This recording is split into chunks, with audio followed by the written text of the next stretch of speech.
अस्सलाम वालेकुम सामईन मोहतरम। दुआएं कैसे कबूल होती हैं? हमारा रब दुआ के किस तरीके को पसंद करता है? आएं दुआ करने का तरीका सीखते हैं। वो दुआ जो अल्लाह ने सिर्फ़ एक नबी को सिखाई थी। हम पे जब तकलीफ़ आती है तो हम सब लफ्ज़ों को तलाशते हैं। हमारा दिल चाहता है कि तब हमें कोई इंसान ऐसी दुआ बताए जिसे पढ़ने से हमारी मुश्किल आसान हो जाए और हमारे दिल को सुकून मिल जाए। तब हमारा जी चाहता है कि हमें कोई ऐसी दुआ आती हो जिसकी तरतीब से हमारा अल्लाह हमसे राज़ी हो जाए। तब हम बस सही लफ्ज़ों की तलाश में होते हैं जो पुर असर हों। हालांकि दुआएं तो जैसी भी हों अल्लाह को बहुत पसंद होती हैं। ख़ास करदा दुआएं जो बंदा ख़ुद अपने लिए अपने मुंह से बोल कर मांगता है, क्योंकि उन दुआओं की तड़प ही और होती है। लेकिन फिर भी कहीं ना कहीं हम चाहते हैं कि हमारी दुआएं सबसे बेहतरीन दुआएं हों और उनमें इस्तेमाल किए गए अल्फाज सबसे मुख्तलिफ हों और अल्लाह को हमारी तड़प बता देने वाले अल्फाज हों।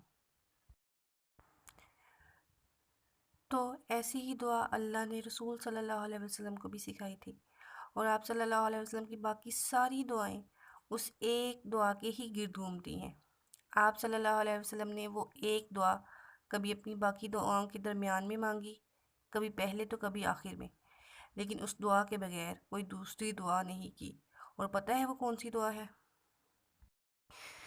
इन्ना लिल्लाहि व इन्ना इलैहि राजिऊन। हम अल्लाह ही के हैं और हम उसी की तरफ लौटने वाले हैं। ये वो दुआ है जो आप, मैं, हम सब पढ़ते हैं, लेकिन कभी इसके मतलब को और इसकी ताकत को देखने की और समझने की हमने कोशिश ही नहीं की।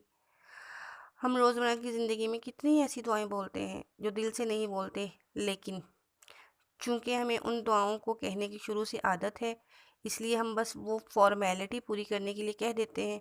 जैसे अस्सलाम वालेकुम यानी आप पर सलामती हो और वालेकुम सलाम यानी जवाबन ये कहना कि आप पर भी सलामती हो। तो अब हालात ऐसे हो गए हैं कि अब तो हम ये दुआ भी पूरी नहीं कहते। क्या कहते हैं हम कहते हैं सलाम, और इस तरह हम इस दुआ का पूरा मतलब ही बदल देते हैं। बिल्कुल ऐसे ही इन्ना लिल्लाहि व इन्ना इलैहि राजिऊन भी हम सिर्फ उसी वक्त कहना मुनासिब समझते हैं जब कोई इस दुनिया से चला जाता है। क्यों? क्योंकि हमने कल्चर को और दीन को मिक्स कर दिया है। कोई भी दुआ किसी एक ख़ास मौके के लिए मखसूस नहीं की गई।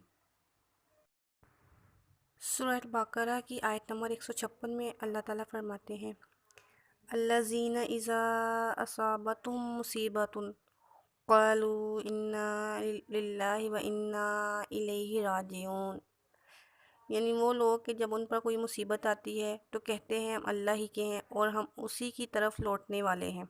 अब देखें, इस आयत में अल्लाह ताला ने ख़ुद भी आपको बता दिया है कि ये दुआ ख़ास उन लोगों के लिए है जिन्हें मुसीबतों और तकलीफ़ों ने घेरे रखा होता है, और ये दुआ वही लोग पढ़ते हैं जिन्हें उस मुसीबत और तकलीफ़ में आसानी चाहिए होती है। उम्मुल मोमिनीन हज़रत उम्मे सलमा फरमाती हैं कि मैंने सैयदुल मुरसलीन हज़रत मोहम्मद सल्लल्लाहु अलैहि वसल्लम को ये फरमाते हुए सुना कि जिस मुसलमान पर कोई मुसीबत आए और वो अल्लाह के हुक्म के मुताबिक इन्ना लिल्लाहि व इन्ना इलैहि राजिऊन पढ़े और साथ ये दुआ करे कि अल्लाहुम्मा अजिरनी फ़ी मुसीबती वख्लिफ़ली खैरम मिनहा। ऐ अल्लाह मेरी इस मुसीबत पर मुझे अजर अता फ़रमा और मुझे इसका बेहतर बदला अता फ़रमा।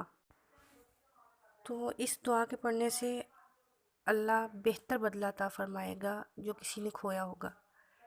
फिर हज़रत उम्मे सलमा फरमाती हैं कि जब उनके हस्बैंड हज़रत अबू सलमा वफ़ात पा गए तो मैंने सोचा कि मुसलमानों में हज़रत अबू सलमा से बेहतर कौन होगा। बहरहाल फिर भी मैंने ये दुआ कह ली। चुनांचे अल्लाह ताला ने उनके बदले मुझे रसूलुल्लाह सल्लल्लाहु अलैहि वसल्लम अता फ़रमाए, जो कि हज़रत अबू सलमा रज़ियल्लाहु ताला अन्हु से बहुत बेहतर थे। देखिए, आप रसूलुल्लाह सल्लल्लाहु अलैहि वसल्लम की ज़िंदगी की जितनी भी मुश्किल घड़ियाँ देखेंगे ना, और जितने भी मुश्किल वाक़यात के बारे में पढ़ेंगे, आपको वो सब का पढ़कर ये अंदाज़ा होगा कि इस एक दुआ में अल्लाह ताला ने अपनी कितनी कुदरतें छुपा के रखी हुई हैं। हिजरत मदीना की बात है कि हज़रत अब्दुल्ला बिन अब्बास रज़ियल्लाहु ताला अन्हु रवायत करते हैं कि रसूलुल्लाह सल्लल्लाहु अलैहि वसल्लम जब हिजरत मदीना के लिए निकले मक्का से, तो सैयदना हज़रत अबू बकर सद्दीक़ रज़ियल्लाहु ताला अन्हु ने फरमाया انا للہ و انا الیہ راجعون، اور یہ کہہ کر آپ کہنے لگے کہ ان لوگوں نے جنہوں نے اپنے نبی حضرت محمد صلی اللہ علیہ وسلم کو نکالا ہے یہ ضرور ضرور ہلاک ہوں گے۔ بس یہ آیت نازل ہوئی جو آپ کو اس وقت سکرین پہ نظر آ رہی ہے، اذن للذین یقاتلون بانہم ظالمون وان اللہ علی نصرہم لقدیر۔ کیا مطلب ہے اس آیت کا؟ کہ اجازت دے دی گئی ان لوگوں کو جن کے خلاف جنگ کی جا رہی ہے، کیونکہ وہ مظلوم ہیں، اور اللہ یقیناً ان کی مدد ہر طرح کرنے پر قادر ہے۔ ہم دیکھیں انہوں نے اس وقت جان لیا تھا جب یہ آیت نازل ہوئی ہے کہ جنگ اب بہت قریب ہے۔ اس آیت سے ہی آپ اس دعا کا اندازہ لگا سکتے ہیں کہ یہ کس قدر پر اثر دعا ہے کہ حضرت ابوبکر صدیق رضی اللہ تعالیٰ عنہ نے ابھی دعا ہی کی ہے تو اللہ تعالیٰ نے اپنی ایک آیت میں ان کی مدد فرما دی، اور اس ظلم سے آزاد ہونے کی بشارت دے دی۔ اس دعا کے بہت سے معجزے ہیں، اور اس دعا سے ہی باقی دعائیں قبول ہوتی ہیں۔ اور پتہ ہے ایسا کیوں ہوتا ہے؟ انا للہ، ہم اللہ ہی کے ہیں۔ اب محسوس کریں ان الفاظ کو کہ آپ اپنے اللہ سے کہہ رہے ہیں کہ اے اللہ، ہم پر مصیبتیں آئیں یا غم، ہم پر خوشی آئے یا سکون آئے، ہمیں اس سے کوئی فرق نہیں پڑتا اللہ، ہمیں تیری دی ہوئی کسی بھی آزمائش پر کوئی شکوہ ہی نہیں ہے، کیونکہ ہم تیرے ہی تو ہیں۔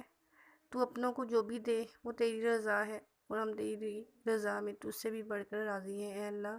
ہم یہاں اللہ سے دیکھیں، اب یہاں ہم اللہ سے اقرار کرتے ہیں کہ ہمیں دنیا سے کوئی غرض نہیں ہے، ہم سب کچھ چھوڑ کر یا اللہ تیرے در پر آئے ہیں۔ اب ہم دنیا کی نہیں ہیں بلکہ تیرے بن کر تیرے روبرو آئے ہیں۔